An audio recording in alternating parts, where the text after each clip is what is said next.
Outro importante conceito trazido para o nosso processo penal brasileiro, derivado de doutrina norte-americana, foi o conceito de cadeia de custódia, trazido para o nosso processo penal como uma importante forma de resguardo dos elementos probatórios da investigação criminal, que mais tarde vão sustentar a prova, sempre lembrando, produzida em contraditório judicial.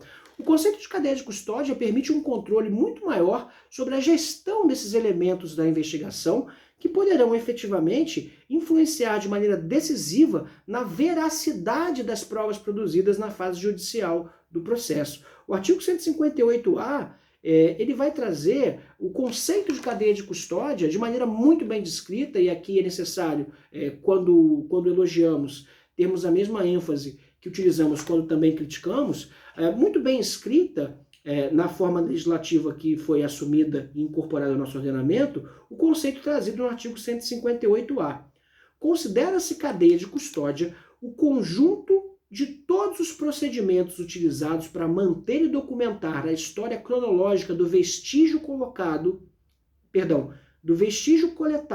em locais ou em vítimas de crime, para rastrear sua posse e manuseio a partir de seu reconhecimento até o descarte. Ou seja, aqui a gestão do elemento probatório, informativo do procedimento policial ou da investigação do Ministério Público, não há distinção, efetivamente traz a importância de se rastrear toda a gestão desses indícios ou desses elementos vestigiais do crime. Isso por quê? Porque será necessário fazermos um protocolo estrito, isso sempre foi uma demanda por parte da advocacia criminal, uma gestão estrita desses vestígios para que pudéssemos oportunamente questionar a sua validade. Por outro lado, a acusação agora pode assegurar com muito mais certeza, e uma acusação num processo democrático é sempre uma acusação sustentada por provas verazes, provas verdadeiras, e efetivamente assim podemos identificar desde já qualquer vício procedimental que possa ensejar dúvidas sobre a veracidade daquele manuseio ou a forma como aquela perícia foi executada. O parágrafo 1º diz que o início da cadeia de custódia dá-se com a preservação do local do crime ou com procedimentos policiais ou periciais nos quais seja detectada a existência do vestígio. Parágrafo 2º. O agente público que reconhecer um elemento como potencial interesse para a produção da prova pericial fica responsável por sua preservação. Parágrafo 3º. Vestígio é todo objeto ou material bruto, visível ou latente, constatado ou recolhido, que se relaciona à infração penal. E aí o artigo 158b vai trazer todos os passos da cadeia de custódia muito bem detalhados. A cadeia de custódia compreende o rastreamento do vestígio nas seguintes etapas. 1. Reconhecimento. Ato de distinguir um elemento como de potencial interesse para a produção da prova pericial. 2. Isolamento. Ato de evitar que se altere o estado das coisas, devendo isolar e preservar o ambiente imediato, mediato e relacionado aos vestígios e local do crime. 3. Fixação. Descrição detalhada do vestígio, conforme se encontra no local do crime ou no corpo de delito, e a sua posição na área de exames, podendo ser ilustradas por fotografias, filmagens ou croquis, sendo indispensável a sua descrição no laudo pericial produzido pelo perito responsável pelo atendimento. 4. Coleta. Ato de recolher o vestígio que será submetido à análise pericial, respeitando suas características e natureza. 5. Acondicionamento.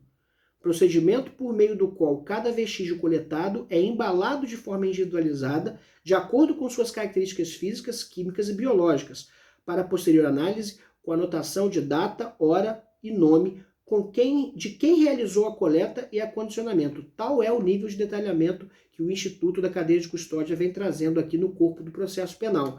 E aqui vale lembrar e ressaltar novamente a interessante forma através da qual nós estamos reproduzindo todo aquele imaginário cultural que nós já conhecemos de filmes norte-americanos, né? O famoso saco de evidência, né? Aquele saquinho de evidência, e aí efetivamente com todas as informações de quem tratou essa evidência, de quem efetivamente a manuseou e qual caminho essa evidência percorreu.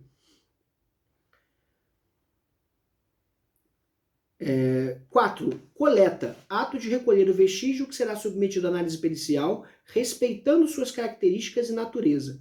5. Acondicionamento, procedimento por meio do qual cada vestígio coletado é embalado de forma individualizada, de acordo com suas características físicas, químicas e biológicas, para posterior análise com anotações de data, hora, nome de quem realizou a coleta e o acondicionamento. Parece que eu repeti alguns dispositivos, tamanho minha empolgação com esse novo instituto a ser estudado, né? Transporte. Ato de transferir o vestígio de um local para o outro, utilizando as condições adequadas, embalagens, veículos, temperatura, entre outras, de modo a garantir a manutenção de suas características originais, bem como o controle de sua posse.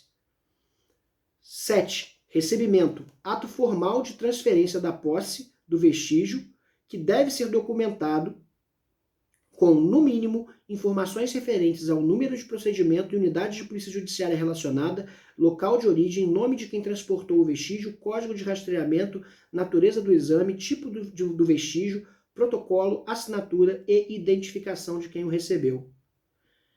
8. Processamento. Exame pericial em si, manipulação do vestígio de acordo com a metodologia adequada às suas características biológicas, físicas e químicas, a fim de se obter o resultado desejado, que deverá ser formalizado em laudo produzido por perito. 9. Armazenamento. Procedimento referente à guarda em condições adequadas do material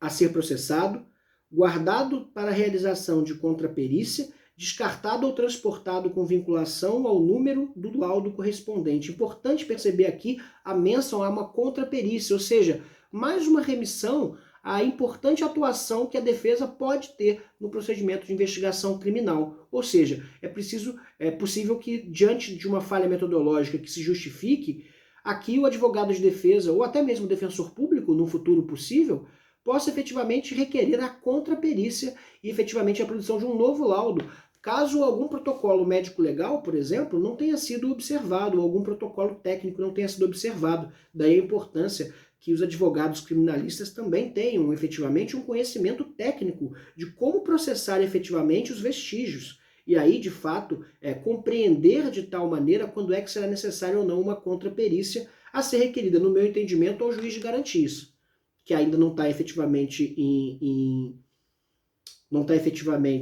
em funcionamento no ordenamento jurídico brasileiro, por força de jurisprudência do Supremo Tribunal Federal, mas que, se a lei for obedecida, deverá em breve entrar em funcionamento, porque assim dispõe o pacote anticrime.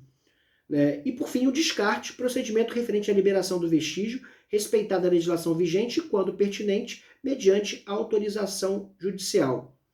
E aí, efetivamente, existe uma série de outras disposições nas quais eu não vou me alongar, mas eu gostaria de tratar particularmente de um tópico que surge quando elementos tão detalhados, protocolos tão formais, são trazidos pela legislação. A legislação deve tê-los trazidos, evidentemente, pela importância que tem.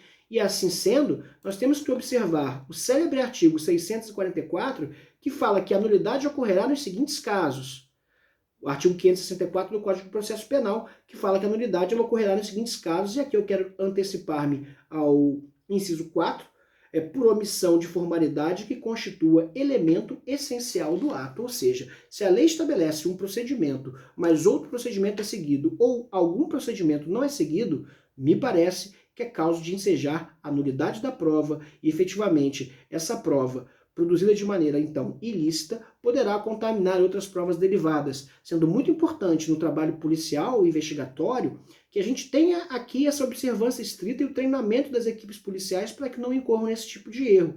E, por outra parte, uma atenção redobrada da defesa com relação ao conhecimento desses procedimentos e protocolos que agora parecem ter uma imensa importância no nosso processo penal, como já era merecido efetivamente pela fase policial desse procedimento. O processo penal ele depende grandemente da investigação criminal e a falta de legislação realmente nos atrapalhava bastante com relação ao resguardo da validade da prova.